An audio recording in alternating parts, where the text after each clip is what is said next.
Hello guys, welcome to my channel Bong couple story. Welcome to a new blog. আজকে দিনটা শুরু হয়েছে মানে একদম মানে কি বলবো, একদম বাঙালিয়ানা ব্রেকফাস্ট দিয়ে পরোটা, আলু ভাজা আর মিষ্টি। আর উঠেই এরকম ব্রেকফাস্ট পেলে কারই না ভালো লাগে। আর এখানে যে মালাইকারিটা খাচ্ছিলাম এটা হলো বালুরঘাটের স্পেশাল মিষ্টি আর কি। পিউ সেটা এনে দিয়েছিল ফার্স্টের একবার এনেছিল যখন আমরা এসেছিলাম, সেটা শেষ হয়ে গিয়েছিল।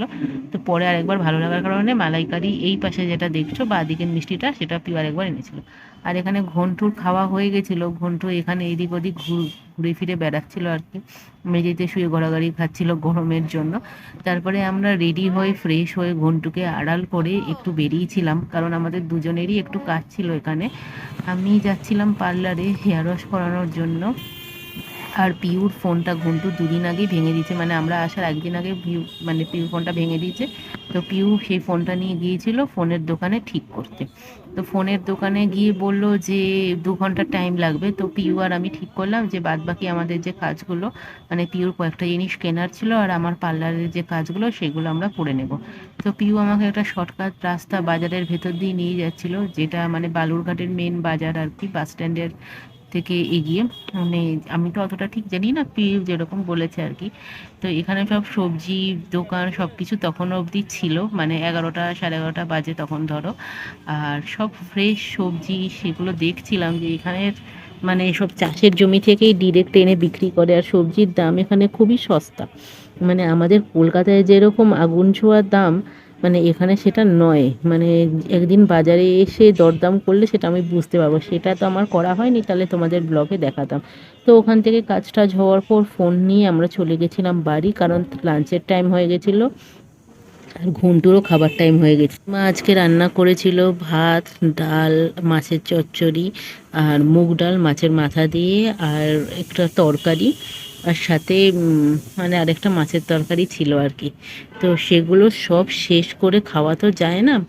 মোটামুটি আমি ভাতটা কম খাই, বাদ বাকি জিনিসগুলো বেশি খাই। তো বিকালে আমরা বেরিয়ে গিয়েছিলাম ড্যাম দেখার জন্য। পিউ আমাদের নিয়ে যাচ্ছিলো, এখানে নতুন ড্যাম হয়েছে। তো সেখানে যাওয়ার জন্য বেরোচ্ছিলাম, কিন্তু বেরিয়ে দেখলাম ওদের বাড়ির ড্রেনের সামনে একটা বাছুর পড়ে গেছিলো। খুবই কষ্ট হচ্ছিলো দেখে, কারণ ওর ওঠানোর কেউ নেই। তো পিউ বলছিল যে ফায়ার ব্রিগেডে ফোন করতে, ফায়ার ব্রিগেডে ফোন করলে ওরা এসে মানে উঠিয়ে দেবে। তো তনয়ও চেষ্টা করলো। তারপরে বাড়ি এসে শুনলাম রাত্রেবেলা যে ও উঠেও গেছে, ওকে তুলে নেওয়া হয়েছে। আর ওর বাবা মা এখানে মানে ওয়েট করছিল আর কি, কখন মানে বাচ্চাকে তুলে দেওয়া হবে। দেখে খুব খারাপ লাগছিলো। তারপরে আমরা ওখান থেকে বেরিয়ে গেছি, কারণ জানি যে একটু পরে ফায়ার ব্রিগেড এসে তুলে নেবে। ওখান থেকে ড্যামের জন্য বেরিয়ে গিয়েছিলাম। আর খুবই সুন্দর জায়গাটা, নদীর পাশে এখানে নতুন ড্যাম হয়েছে। আর এখানে পিউ ঘন্টুর হাত ধরে হাঁটছিল, কিন্তু ঘন্টু একা হাঁটবে বলে জেদ করছিল। তনয় গেছিলো হাত ধরতে, হাত ধরেনি। তারপরে একেবারে গড়িয়ে পুরো পা পিছলে ওখানেই উল্টে একেবারে গোল গোল ঘুরে পড়ে গেছে। এই দেখো তোমাদের দেখাচ্ছি, এই দেখো ঘুরে একদম পড়ে গেছে। তারপরে হচ্ছে তনয় কোলে নিয়েছে, তার তনয়ের কোল থেকে আর নামেনি, বেচারা ভয় পেয়ে গেছে। আর এই যে নতুন যে ড্যামটা হয়েছে, এইটা সেই ড্যামটা খুবই সুন্দর। আর এখনও অনেক কাজ হচ্ছে, সেই জন্য পুরোপুরি আর কি সাজানো গোছানো নয়। আর এইখানে পরবর্তী কাজগুলো হয়ে গেলে তখন আসলে তোমাদের দেখালে বুঝতে পারবে যে কী সুন্দর মানে সব সংরক্ষণ করা হচ্ছে। তনয় এখানে ভিডিওটা করছিল আর ঘন্টুকে বারবার সরতে বলা হচ্ছিলো, কিন্তু ঘন্টু তাও সরেনি। ও এখানে দাঁড়িয়ে ড্যাম দেখছিল, ও কি বুঝছিল আমি জানি না। তো যাই হোক, এখানে এখন মানে নদীর স্রোত কম, তাই জন্য অতটা বোঝা যাচ্ছে না। বর্ষাকালে আসলে সেটা আরও বোঝা যাবে। তারপর ওখান থেকে পিউ আমাদের নিয়ে গিয়েছিল একটা পার্কে, সুন্দর বেশ পার্কটা। আমাদের যেতে যেতে অনেকটা বিকাল হয়ে গিয়েছিল, কিন্তু এই জন্য মানে লাইটটা অতটা ছিল না। তার ঘন্টু এখানে ঢুকে খুব মজা পেয়েছিল। আর আমার ঢুকে যেটা ফার্স্টেই ভালো লেগেছিল সেটা হলো এই টয় ট্রেনটা। আমি উঠবো বলে ভেবেছিলাম, কিন্তু টিকিটটা মেন গেট থেকে করাতে হয়, যেটা আমরা করাইনি। আমরা শুধু এন্ট্রি টিকিটটাই কাটিয়েছি। তো এটার জন্য আলাদা করে টিকিট করাতে হয়। তো যাই হোক, আমরা ফার্স্টে ঠিক করলাম যে পার্কটা পুরোপুরি ঘুরবো, তারপরে টয় ট্রেনটা উঠবো, কারণ এখানে অনেক চড়ার জিনিসপত্র ছিল যেটা ঘন্টুর খুব পছন্দ হতো। আর তনয় আর ভিডিও করতে করতে গিয়েছিল ওখানে। তনয় আর পিউ গিয়েছিল ওখানে টিকিটের দাম জিজ্ঞেস করার জন্য, কিন্তু বলল যে 7-8 জনের বেশি না হলে এখানে টয় ট্রেনটা ছাড়বে না, 4 জনের জন্য টয় ট্রেন ছাড়বে না। তো যাই হোক, সবারই একটা প্রফিটের ব্যাপার থাকে। তো আমরা পার্কটা ঘুরে ঘুরে দেখছিলাম। আর সত্যি বলতে কলকাতায় এরকম না চিলড্রেন্স পার্ক আমি দেখিনি, আর যদিও দেখেছি এরকম পরিষ্কার পরিচ্ছন্ন মানে সুন্দর সাজানো গোছানো দেখিনি। কারণ এইখানে পরিষ্কার পরিচ্ছন্ন হওয়ার কারণও হলো যে এখানে লোক বসতি কলকাতার মতো নয়, এখানে অধিক হারে লোক তো আসে না পার্কে, বাচ্চাদের পার্ক যেহেতু। আর শনি রোববার পিউ বললো যে এখানে একটু ভিড় থাকে, যেহেতু বাবা মার ছুটি থাকে বাচ্চাদের নিয়ে আসতে পারে, কিন্তু তা না হলে অন্যান্য দিনে এখানে অতটা ভিড় হয় না উইকডেজের দিন।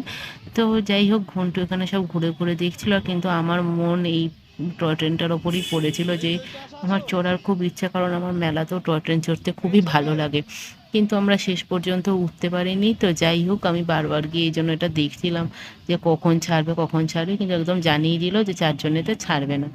আর এইখানে অনেক ফটো শ্যুট করেছি, তো অনেকে বললাম যে একটু ভালো করে ফটো তুলে দাও, এই জন্য চুল টুল করে দাঁড়িয়েছিলাম। আর এই জায়গাটা বেশ খুব সুন্দর লাগছিল, একটা ছোট্ট ব্রিজ ঝিলের ওপর থেকে, মানে একটা মানে ফোয়ারা টাইপের আর কি, কিন্তু সেটা তখন চলছিল না। আর এরপর আসলাম ঘন্টুর জন্য এই দোলনার দিকে। ঘন্টুকে এই যে গামলার দোলনাটায় বসিয়ে দিয়েছিলাম, পড়ে যাওয়ার চান্স ছিল না, আর ও খুব মজাও পাচ্ছিল। আর আমরা 2জন, ঘন্টুর মা আর মিমি উঠেছিলাম এইটাতে। এটাতে উঠে ভয়ই লাগছিল যে হঠাৎ যদি কোনো সময় ভেঙে পড়ে আর পার্কের লোকজন চলে আসে, তাহলে পুরো মানে একেবারে অপমানিত হতে হবে। তো যাই হোক, ঘন্টু চড়ছিল, ওখান থেকে আমাদের দেখছিল, আমরাও দেখছিলাম। তো একটু পরে আমি নেমে গিয়েছিলাম ভয়।